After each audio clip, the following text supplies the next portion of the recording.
জনপ্রিয় সঙ্গীতশিল্পী প্রতুল মুখোপাধ্যায় আর নেই। দুই বাংলার প্রখ্যাত সঙ্গীতশিল্পী প্রতুল মুখোপাধ্যায় আর নেই।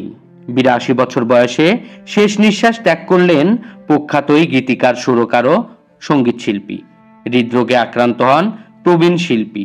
শারীরিক অবস্থার অবনতি হলে সোমবার রাতে তাকে আইসিইউতে স্থানান্তর করা হয়। দীর্ঘ লড়াইয়ের পর শনিবার সকালে প্রয়াত হলেন এই কিংবদন্তি সঙ্গীতশিল্পী। ১৯৪২ সালের ২৫শে জুন বাংলাদেশের বরিশালে জন্মগ্রহণ করেন প্রতুল মুখোপাধ্যায়।